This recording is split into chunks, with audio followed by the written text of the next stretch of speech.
A tradição carismática, ela vem da Bíblia, ela vem... Jesus era carismático, ele foi guiado pelo Espírito Santo, o Espírito Santo desceu sobre ele quando ele estava sendo batizado. Então, a tradição carismática é nossa. Tempo que numa igreja batista não se podia nem falar no Espírito Santo. Eu só tinha medo, porque se falava no Espírito Santo, virou pentecostal. Então, é lógico que tem suas causas, é lógico que o movimento pentecostal tem suas falhas, como o movimento batista também tem suas falhas. A tradição de espiritualidade cristã carismática, ela vem da Bíblia, tá bom? Então, é importante lembrar que a tradição carismática concentra-se na capacitação dos dons do Espírito Santo e do fruto do Espírito Santo. A palavra carismático vem de carisma, a palavra grega é charis. Charis significa graça. O carismático é aquela pessoa movida pelo Espírito Santo. O carismático é aquela pessoa guiada pelo Espírito Santo, dirigida pelo Espírito Santo. Nós falamos muito na igreja, né? Sobre ser cheio do Espírito Santo, ser dirigido pelo Espírito Santo. Os dons são manifestações sobrenaturais concedidas pelo Espírito Santo para a edificação da igreja. A igreja age pela ação do Espírito Santo na vida das pessoas. E o Espírito Santo nos usa com os nossos diferentes dons para abençoarmos as pessoas. Então, por isso é importante a gente descobrir qual é o nosso dom. Porque quando a gente age dirigido pelo nosso dom, a gente é muito mais eficaz.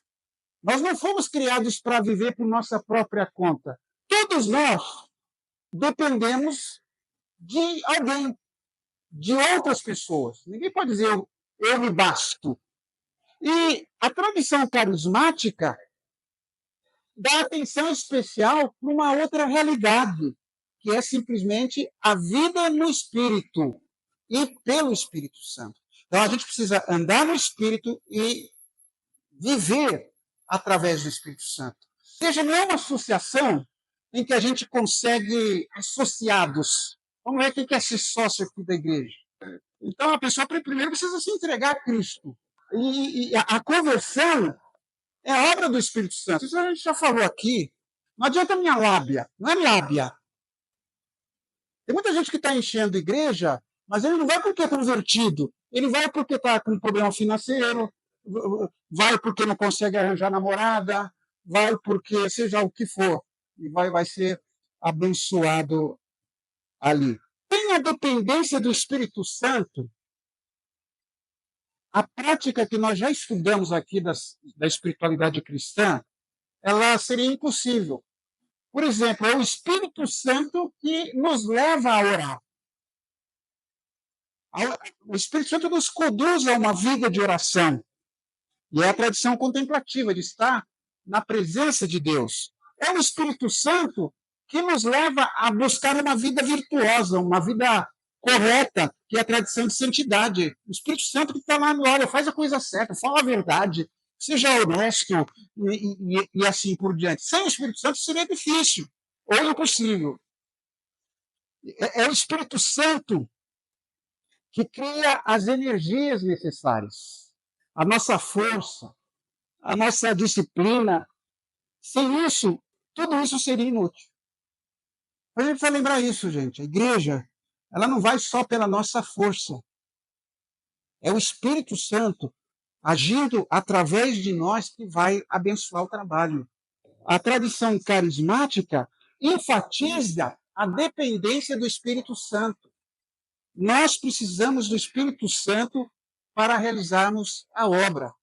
Quantas vezes uma pregação fala no nosso coração? Você vai testemunhar do Evangelho e o coração da pessoa é quebrantado. Você ganha coragem, você faz coisas que você não imaginaria que ia fazer. Isso é obra do Espírito Santo, não é pela nossa força. Nós não podemos depender exclusivamente do nosso próprio esforço. Na igreja, meus irmãos, os efeitos da presença dos dons na vida da igreja, ela excedem em muito os nossos esforços e expectativas. Aquilo que Deus pode fazer na vida das pessoas. O Espírito Santo é imprevisível. Olha só esse texto que está lá em João 3,8. O vento sopra onde quer, e ouve-se o barulho que ele faz, mas não se sabe de onde ele vem, nem para onde vai. A mesma coisa acontece com todos os que nascem do Espírito Santo. O Espírito Santo é como o vento. Não se pode prever o vento. Não se pode pegar o vento. Não se pode manipular o vento. É isso que esse texto está mostrando. Às vezes, grande parte do nosso trabalho, em nome de Jesus, termina por ser um obstáculo à obra do Espírito Santo, que é a obra genuína. Nós queremos colocar Deus dentro da nossa caixinha.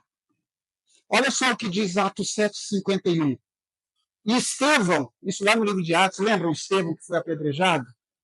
Terminou dizendo: como vocês são teimosos, como são duros de coração e surdos para ouvir a mensagem de Deus. Vocês sempre têm rejeitado o Espírito Santo, como os seus antepassados rejeitaram. Em outra tradução diz assim: vocês sempre resistem ao Espírito Santo. O Espírito Santo quer levá-lo para alguma coisa, quer levar você para realizar uma obra, mas a gente resiste à direção dele. Não apagueis o Espírito. Não apagueis o Espírito. A ideia que me vem à cabeça, o Espírito está dizendo para a gente, está mostrando para a gente, está colocando vontade na gente e quer que a gente faça determinadas coisas, mas a gente deixa o Espírito Santo de fora. Nós lemos a Bíblia e nós encontramos Deus fazendo coisas extraordinárias. Quem está lendo a Bíblia aí sabe disso. Fica estarrecido. Um exemplo bem típico era a travessia do povo ali pelo mar. O exército inimigo atrás e de repente o mar se abre. Quem que poderia imaginar que isso pudesse acontecer? Na Bíblia, nós encontramos Deus fazendo coisas que extrapolam a lei da física, a lei da guerra, a lei da medicina, a lei da economia. Pensa naquele dia em que Jesus ordenou para os seus discípulos alimentarem a multidão. Ali havia 5.000 homens, fora mulheres e fora as crianças. E vem lá 5 pães e 2 peixes. Ah, Senhor, o senhor quer que a gente alimente a multidão? Aqui, ó, 5 pães e 2 peixes. O que é isso para tanta gente? Ou como outro discípulo disse, Senhor, muita gente dá. Se tivesse um padaria aqui perto e pudesse fazer tanto pão, mas mesmo assim nós não temos nem dinheiro para comprar isso. E Deus alimentou a multidão. Vocês sabem muito bem essa história. Hoje, quando o Espírito Santo nos manda fazer qualquer coisa, nós colocamos Deus dentro da caixinha. E aí a gente diz, não, é muito caro. Ah, é muito longe. Ah, nós somos tão pouquinhos. Ah, eu não sou capaz. Eu não tenho tempo. Eu cansei de levar baciadas de água fria no ministério pastoral. Cansei. Quantas vezes eu vi gente falando assim, ah, nós somos uma igreja pobre. Quantas vezes eu vi isso? Somos pobrinhos. Né? A tradição carismática nos lembra de que Deus deseja nos levar por caminhos nunca dantes percorridos. Deus quer nos surpreender.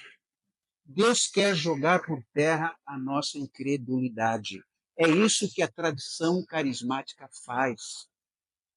Então a gente precisa visualizar. Não há pessoas aqui que precisam ser convertidas. Não há pessoas aqui que estejam espiritualmente derrotadas e que podem ser abençoadas por nós. Certamente há. Deus não quer? Quer. Mas Ele vai nos usar.